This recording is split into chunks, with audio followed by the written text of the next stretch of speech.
Hey friends, Nick Lee here, pastor at Harvest United Methodist Church, and you're with us for the Good Roots podcast. We're so glad you joined us. We're in the middle of a new series here at church called Choose Love, and we are on the week one for us, which is what it means to love God. So we hope during this podcast you'll hear that from us. You'll be able to have a conversation at home with your friends and your family as you're driving, as you're walking, or maybe you're at home watching this on YouTube or Facebook. And so I hope you'll join us and continue as we talk about choosing love, but especially today as we talk about what it looks like to love God.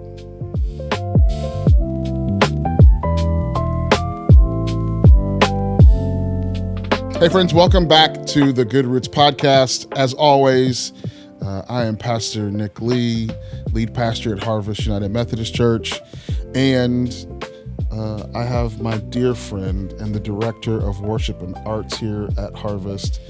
I was about to call you Pastor Tim. Well, I'm not a pastor. I messed around with that for a little bit. I'm surprised you let me back on this thing after last time. We just talked yesterday about what it looks like to start good trouble, and so we might as well be in good trouble together. Okay. Yeah. So I mean, so that we're this is a new podcast episode. Obviously, we're not always going to talk through the series we do at church, but it felt like for the next couple of weeks it would make sense to do it.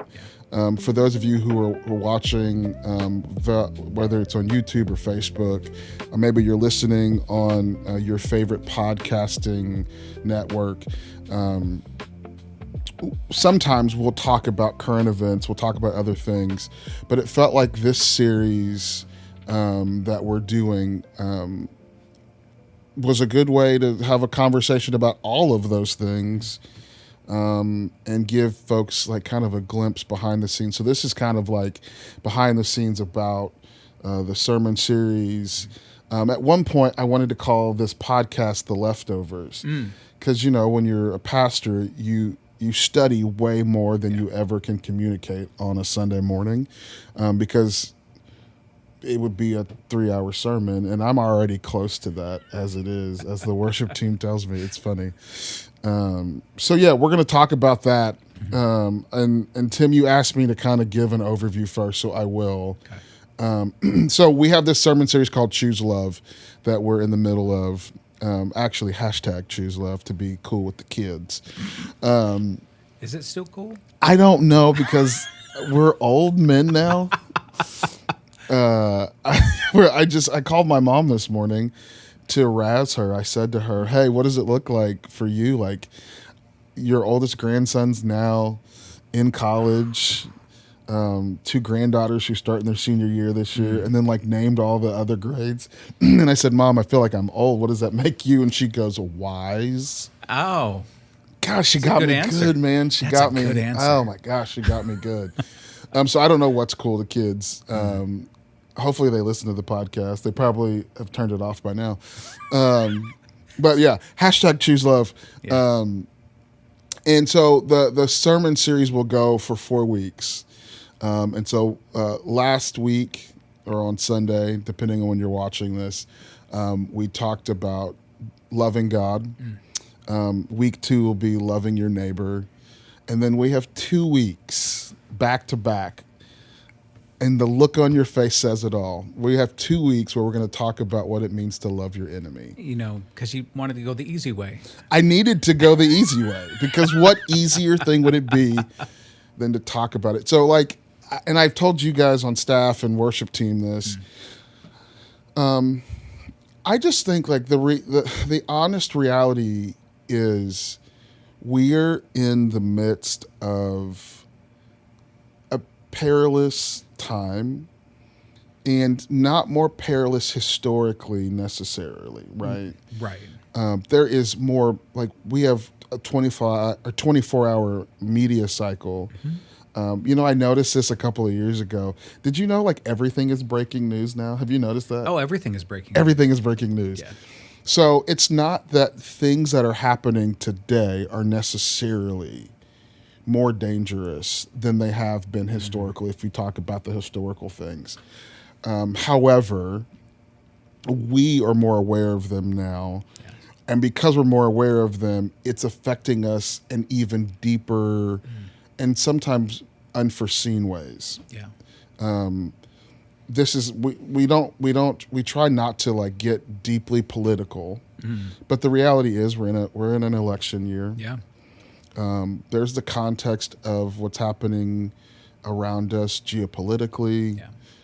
I have noticed as I drive even around, and I've traveled a lot of places, right?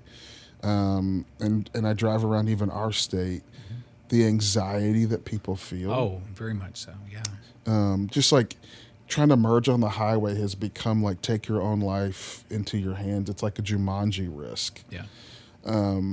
And I've been praying and reading and thinking about it, and I think a lot of it has to do with the anxiety that is being developed by all the things that are happening. It is, in ways, unprecedented times. Well, I mean, there have been many times throughout history where there have been there's been unrest, where people have been deeply politically divided. You know, I remember there was a time in Congress where somebody actually had to stand up and break the desk loose because they were being beat with a cane. Yeah.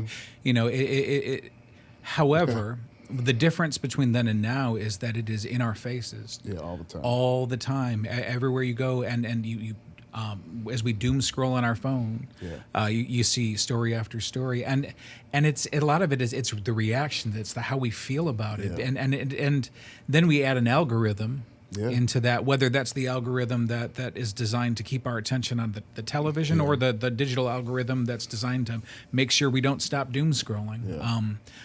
And all of it's either going to give us stuff that we really like to see, or it's going to give us stuff that really upsets us and makes us want to see more. And sometimes both. Oh, yeah. Yeah. You know, that's interesting because have you got to a point, I wonder, have you met those people who like to post constant stuff on Facebook, like 30, 40 posts per day? And all of them are very outraged about something or another. Yeah. And it's interesting because I think that it's become their joy in a certain way, living in that feeling of it. It's kind of like when you're depressed, you get so used to that feeling, you get used to the anxiety that you want to live in there, and to leave that feels like you're leaving your safety zone. Well, I've been thinking about it in two ways. I think it's actually slavery masked as joy. Ooh. Because we're like slaves to that feeling of anxiety and tension, and we're like holding on to it and we can't let it go, but it has become our new normal. Yeah. The other thing I've thought about too, as I've watched, like I'm like anybody else. And it's one of the reasons why we were talking about choose love, because there are things I strongly dislike. There are stuff that I just can't stand. There are things that happen around the world that like deeply affect me and make me angry. And I caught myself watching somebody who I am just opposed to almost everything at the core of what they believe, like just completely opposed. And there was something in me that was like, you hate like that person. Yeah. And then suddenly in my heart and my spirit, I started praying, Lord, do not allow my humanity to be taken away from me. Because that's one of the things, right? So when we start hating people who we don't agree with, when we start hating people, even people who mean us harm, there's a part of my humanity that is being chipped away at. Yeah. And that is the insidious nature of tribalism and hate towards humanity, is what I don't know if people recognize is in the midst of that, part of our humanity, both collectively and individually, is being taken away from us. Yeah. And the road back is difficult and it doesn't feel great all the time. And it's why we started the series when we started it. Yeah. I mean, I don't love, and it's funny, we joke around about this, and for those of you, if you catch kind of the through line, sometimes when Tim and I, do this podcast together, it's this idea of you picked the easy way. It's a couple of times we've said that, Yeah. right? The answer is we haven't. No. And I don't know if Jesus is calling us to pick the easy way right now at all. No. I mean, the easy way is to ignore what we've been asked to do, which is to love. Yeah. And it's hard, but if everything we are to do needs to be based on love, then and that's not just a suggestion; it's straight up a commandment that we're to love God and to love our neighbors as ourselves. Yeah. And to not do that, it flips everything upside down.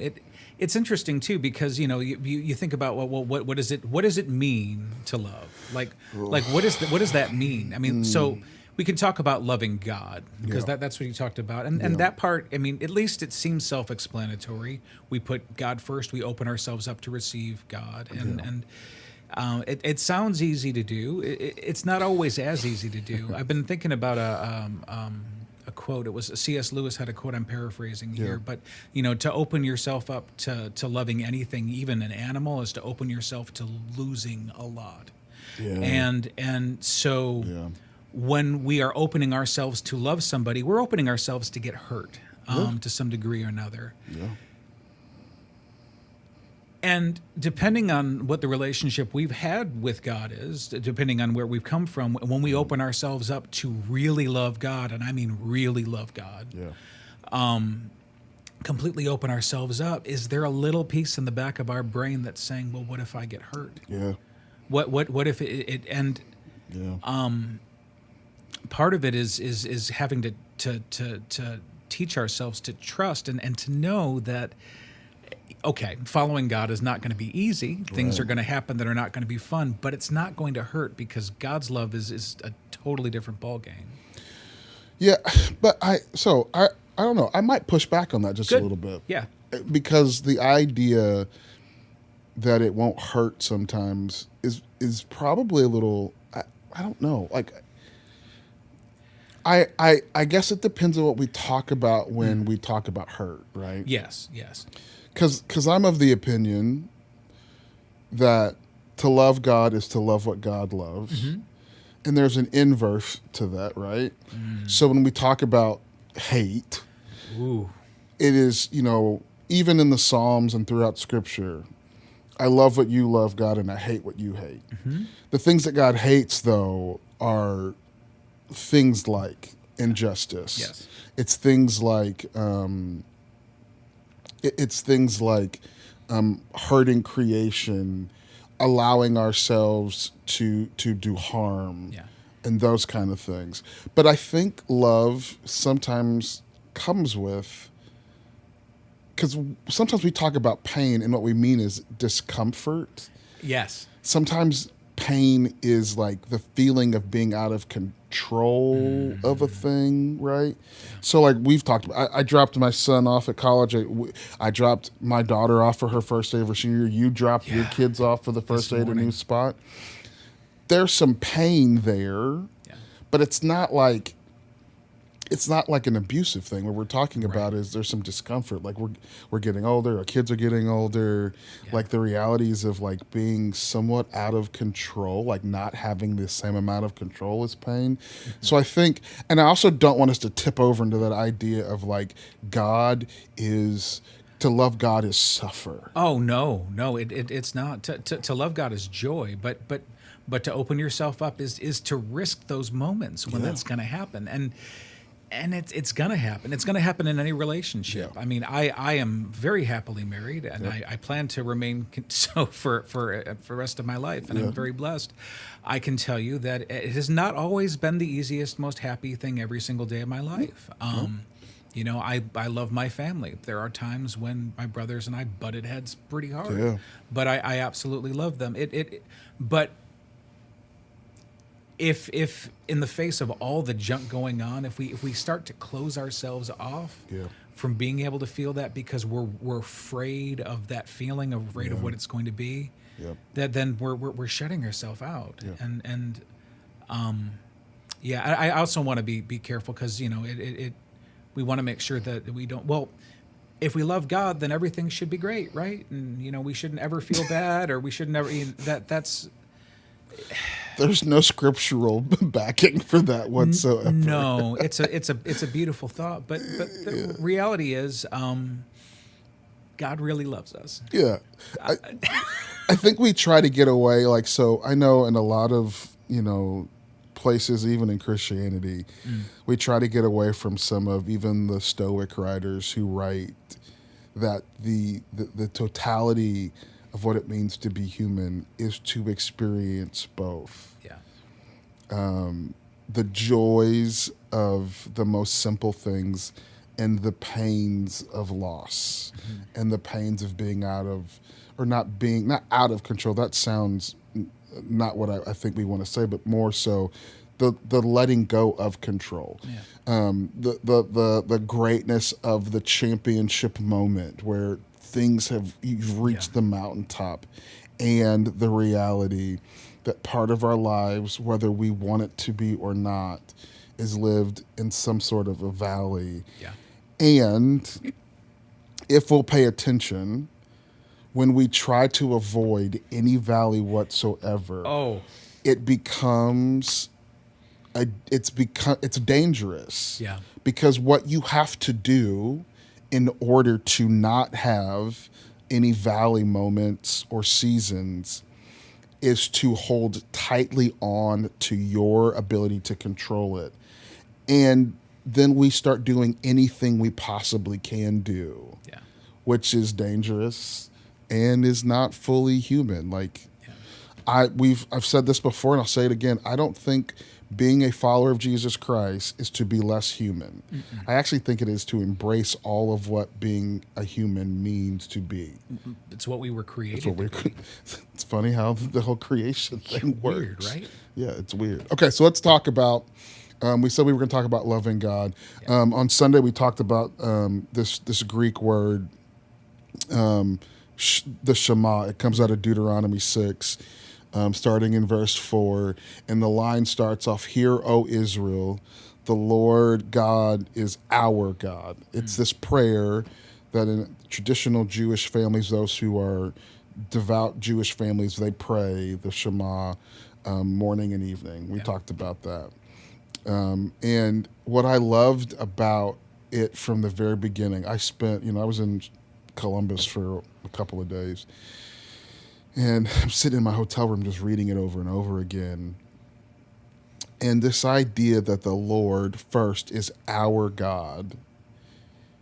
And that was the beginning of our series on, the story about loving God, right? And what I found as I studied and I read and I really looked at it, I came to the conclusion that I've come to many times in sermon series. God just keeps moving towards us first. Yeah. And this declaration to the people of Israel and to us, the people today in our context, hey, first things first, God is our God. Yeah. Like communally, not just individually. God is our God. And I sat there thinking about it for a while. For Moses in this kind of last conversation with the people of Israel before he would die, he was like, first things first, let me remind you, hear this, God is our God. Mm-hmm. And he moved towards us first before the command comes in verse 5 to love the Lord your God with all your heart, your soul, and strength. It's a reminder that like God loved us first. And I think we have kind of an epidemic sometimes in the church world and just in the world in general, where we jump to what we're supposed to do without recognizing that before we did anything, God loved us. You shared last time we were together that like church wasn't your first, like it wasn't the thing you started off as a kid. No, no. I wasn't. I wasn't even allowed to go to church. So And I just wonder what, so yeah, I was born into a pew, yeah. which is a really weird way to think about life. But I just wonder for somebody who wasn't always in church, when you hear the movement of God towards you first, even before you knew, what does that do? Like, what does that mean to you? Well, so there's no question about it. When you hindsight being 2020, when you look back throughout your life and, Yeah. and you see everything, you can see God at work before I had any idea what was going on. And in spite of me more often than not. Because I mean, as you say, we don't earn God's love. It just is. It just It is. just is. We can get real Methodist and talk about prevenient grace. We could, yes. Yeah. Okay, in case we have anybody who's not a Wesleyan scholar or Methodist or anything like that, prevenient is a really old style. It was even old when Wesley used it. Yeah. It's grace that comes before we know that we get it. And so, as I was growing up, I mean, I grew up in a great household. I have great parents. My parents are awesome. I had a really good. So I remember we got these books when I was a kid that basically had all the moral codes that you would get from the Bible without the Bible Not the stories. Bible stories. So I'm reading about the Golden Rule, You're right. but it had nothing to do with any biblical part. Yeah. Yeah. And so I was raised to love the people around me. Right. I might get in trouble. I think part of the reason my parents did not want me in church is because they did not feel like they were loving people in their experience and what they That the church was. that the church wasn't, that the church wasn't a loving place to be. And because of that, they said, well, we're done with all of this. And that's sad. But I didn't know what I was really missing until I saw somebody that had it. Yeah. Yeah. If that makes any sense, because I mean, I was covered by grace. I wasn't in the party. I wasn't participating in what was going on. Yeah. And that I mean, that's the big thing is when you realize, oh, there's this big chunk of me that's been missing my whole life, and that part is it starts with loving God and receiving that love and knowing about that love and participating in it, and I'll be again Methodist, responding to the love of God. That's the piece that I didn't know I was missing, and I didn't realize it wasn't there until I saw it, and as soon as it was there, it was, oh, okay, I'm a complete creation. I'm who I'm supposed to be. But yeah, it's I mean, the love of God is powerful. And I'll tell you, I know that my grandparents and very many people were praying for me. Yeah, of course. For sure. But the God is constantly working, revealing, reaching out. I mean, God is there. We may be moving away, but God is always, always, always there, reaching out towards us. And God is always doing so, whether we deserve it, especially because we don't deserve it, because we need it. I think the other thing like that we touched on yesterday, but that I think I would like touch on again is, I have adopted sort of the language of Eugene Peterson. And Eugene Peterson, N.T. Wright, Will Willimon, these are all writers and theologians and interpreters of Scripture. And there's a lot of conversation when you read their materials about learning the language. Eugene Peterson talks about learning the language of the new country, right? Which is, so prevenient grace being the grace that comes even before we know that we need it or that it exists.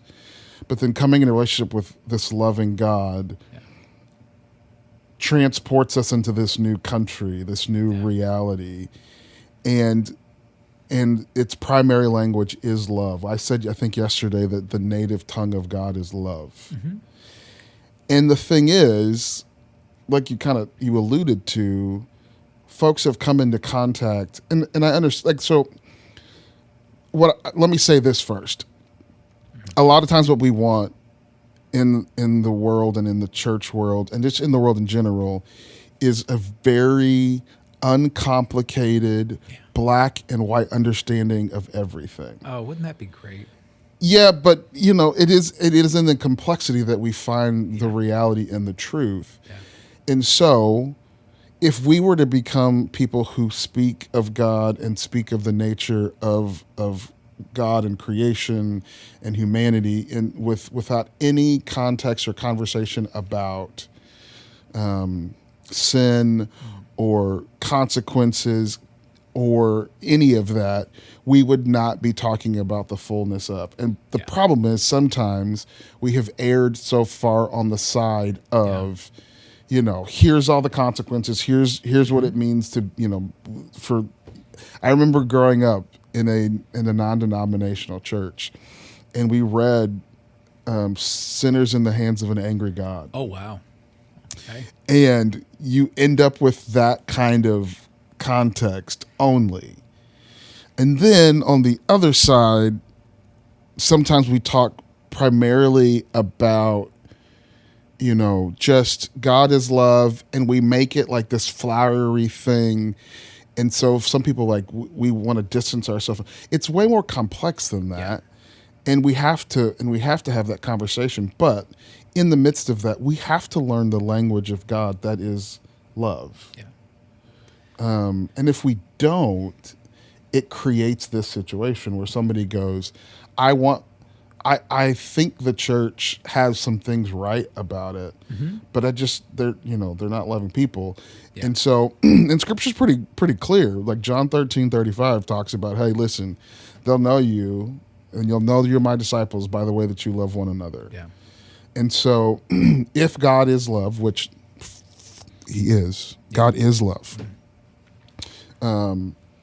then our response to God should be to learn the language of love as God speaks it. I'm trying to be careful because this is, again, we're talking about something that's extremely complex, and yet there's some simple pieces to it. Yes. God is love. He loves me. He loves you. He loved us before we ever knew that we needed Him or that God existed, any of those things. And yet, true love, when recognized, I'll say it requires a response. Yes.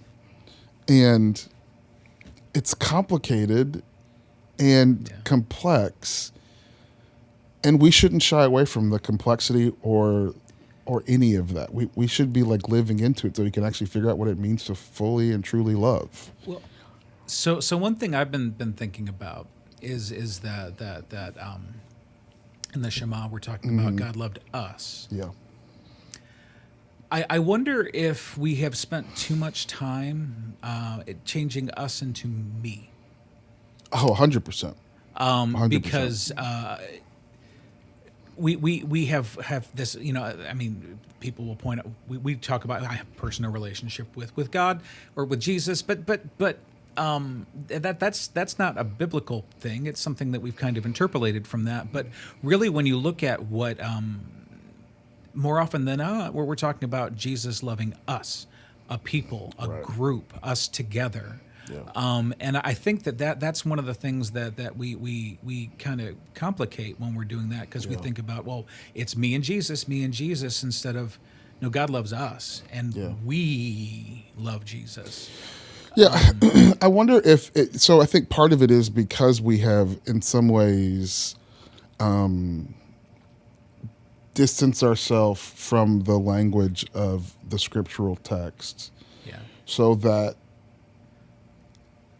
it can be, I think, so I know, like in the Western church, especially when I grew up, I grew up in church, right? So 1980s, 1990s, early 2000s, I'm old.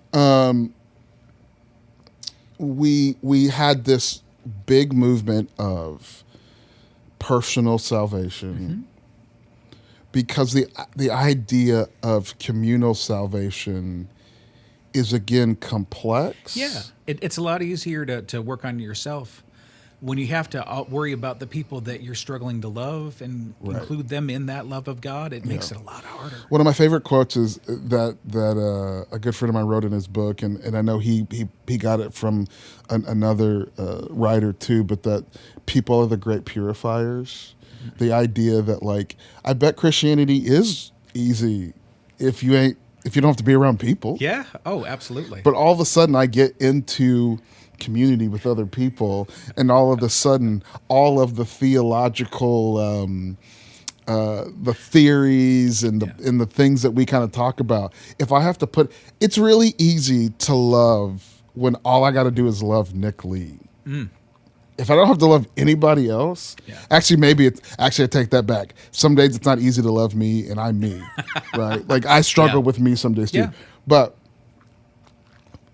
it's way easier, I think, if we could do it isolated. And there is some credence to the reality that we do get to have a personal relationship with Jesus Christ. Yes, we do. And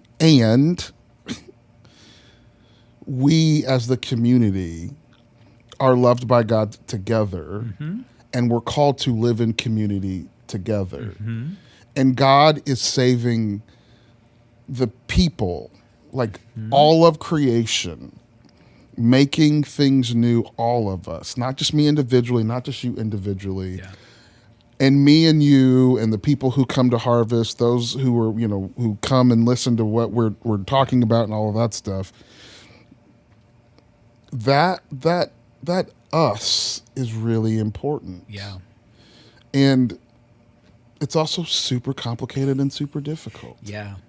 And I just keep thinking about the us. Yeah. I think about the community at Harvest, the family that God is definitely in the middle of, the family that God loves. Yeah. And we're not all the same. No. We don't like all the same things. No. We didn't come from all the same places. Nope. And I do think there is a communal sanctification that and that's a really...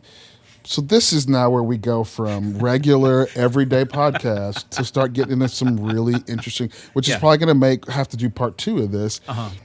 That so like we're supposed to go next week to talk about love your neighbor, right? And this may be an 18-part series because now we're into the mess. Well, because I mean, if everything we do is based on love, like if everything we do as Christians is centered in love, then we can't talk about this enough. We can't spend enough time thinking about it. And because the love, I mean, God's love is way bigger than my understanding, and all I can do is try to emulate it and learn it and look at those people that I struggle with sometimes with the same eyes that God has for them. Can I tell you what the other really difficult part of this? Sure, yeah. And I don't know if this is something that you will struggle with. It might be from the growing up in church. There is this, even as we're talking, and I'm thinking about people who are going to watch this and they're listening to this. I'm waiting for the person to go, but what about judgment? Like, tell me about when the person who wronged me or isn't living, when do we get to the judgment part? And I live with that that narrative in the back of my head, even when I talk about God. Like, the Shema talks nothing about, in those it's 5 verses, love the Lord with all your heart, soul, mind, and strength. Actually, that comes later in Luke 10, when they add the addition of mind. And we'll talk about that at some point, because it's not actually an addition. No. But, and love your neighbor, and yet make sure they know that judgment's coming and it's time for you to be. It doesn't say it. It does give a command. It says, teach your children that the Lord is our God. Yes. Teach your Our God. children that the Lord is one. Teach the children to have allegiance and love and be obedient to God. Teach them to love their neighbor, and we'll talk about what the definition of neighbor even then was and what it means as Jesus talks about it in Luke 10. We'll get to that part. And yet the rest of it starts talking in like 6 about, hey, you are to write it on the doorposts. Yeah. You are to teach your children from a young age. Yeah. That the Lord is our God, that God loved us first, that we are God's, that we are God's, and that you're supposed to love God with everything you have. Teach your kids, remind them. And then it goes on to talk a little bit about like, remind them that like later in the chapter, we talk about, they're going to ask you about the time in Egypt and how you got out. You're going to tell them that the Lord is our God and he rescued us and he brought us together. He loved us. He brought us like that is where you're supposed, like, that's the command, Yeah. not work out judgment. So it's not our job to work out judgment. No. Like, I'm grateful that it's not my job to have to work. Because there's some people who I was driving next to today that might. I'm just kidding. Yeah, no, I trust me, after the drop off line for the 40 minutes in line to drop off the kids this morning. I'm sitting there going, I thought I was doing pretty good, but I'm struggling to love right now. Traffic will do that. Not to make light of it, but No, but the context really is serious. It takes that little for me to go from being like to looking at people. So, back to what you were talking about. I think so. Part of it is so God is trying to reconcile the world, like all creation, right? And this is my personal experience. Again, I was a pretty happy, fairly well-adjusted human being until I was transformed by the love of God. Are you saying that's when it all went down? No. Okay. My life it's always been up and down. No. But when I'm downhill now. I'm here in a podcast doing music. I'm in Florida because of that. Because when you love God, you say yes, even though it's not what you plan to do or what you want to do. It's not easy, and sometimes it's hard, and but that's the thing is if we are working on trying to help people, if judgment is the ultimate concern, we're not threatening people or warning them about judgment. We're introducing them to the transformative love of Christ. There's John, 1 John 4 talks about this a little bit, and it talks about how perfect love drives out fear. Yeah. And it actually talks about the fear of judgment. Like, perfect love drives away fear. And when there's this fear and this deep concern about judgment, not that like, and okay, so we said we might get into good trouble and we might get into some controversial pieces. I hope this isn't controversial. But when I think about my kids, I want my kids to do right, not because they fear judgment. Oh, yeah. But because they understand that doing, like that I have created and taught them something that they know, like in deep inside of their souls and their hearts, that when I love my neighbor, that when I treat people a certain way, even if they cannot pay me back for the goodness I've done to them, it's a response to God's grace. Like, I don't want my kids and I don't want the church to live in constant fear of judgment. Right. I want them to live and learn to speak the language of perfect love that God has taught us. And then they live out of response, not out of fear. But that's not controversial. That's what we're told to do. I just wanted to make sure. I wanted to put a. So it could feel very different if you haven't. Yeah. But Because if the love of God, if loving God and becoming more and more in love with God Yeah. is causing us to become more like God, Yeah. that will align us in the right direction without having to do anything else. We're not responding out of fear. We're responding because more and more we're sitting there going, I'm so glad I was able to do that thing. People think I'm crazy for helping that person out, giving them, you know, but that was what that's what I wanted to do. That gave me joy. That gave me because that's what God wants to do. It's not a response in fear. It's a response, and as that love builds and we continue to become more and more like what Christ wants for us to be.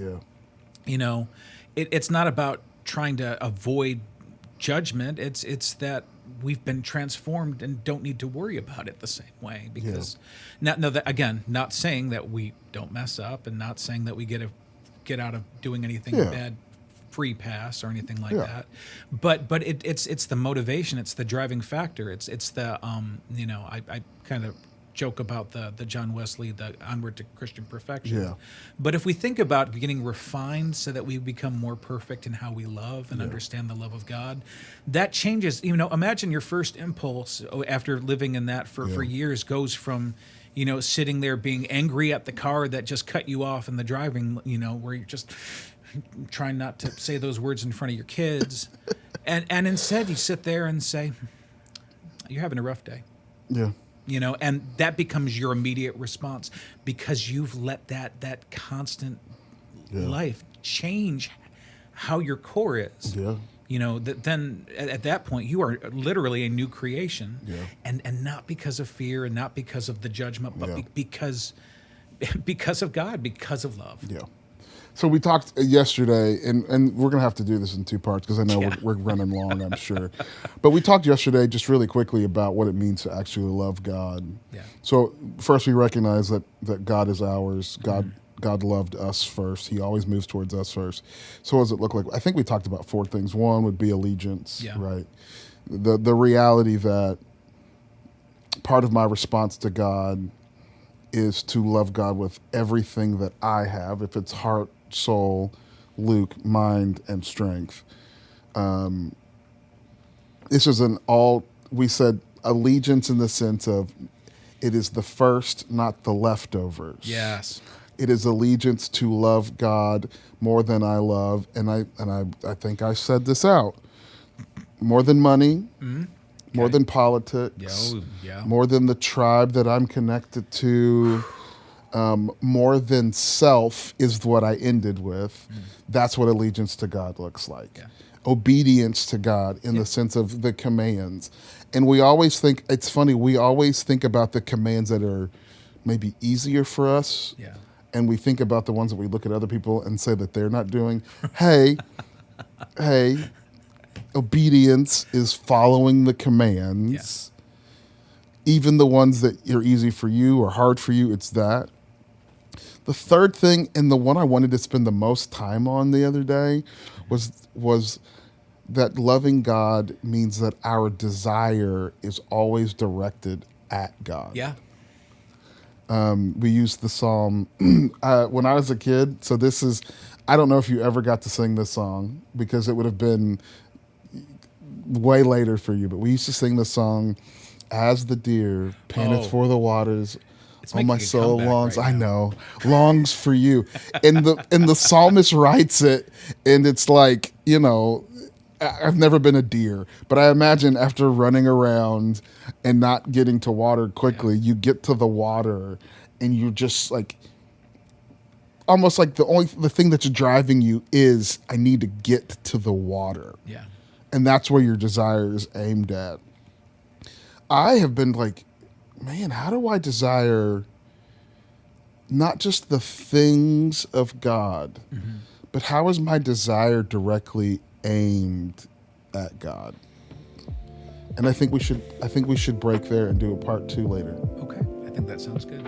Okay. Hey, this has been a crazy podcast. I know it has been. And it's going to continue to be because there's some really complex things that we have to talk about. That's why we called it Good Roots. We don't want to just be at the tree leaf level. Excuse the harvest metaphors here, right? But we want to get down into some roots and have really deep conversations. And we're not going to answer all the questions, because what we hope is you will take the time to go and spend it with your family, small groups, friends. You can call us and be like, hey, we want to, like, there's something you said that either isn't sitting right with me, or like I need to understand more. So I hope that this has been exactly that. The beginning of a conversation, some roots that are getting a little deeper, and I hope you'll come back for part 2 of loving God here on the Good Roots podcast. We'll see you on part 2.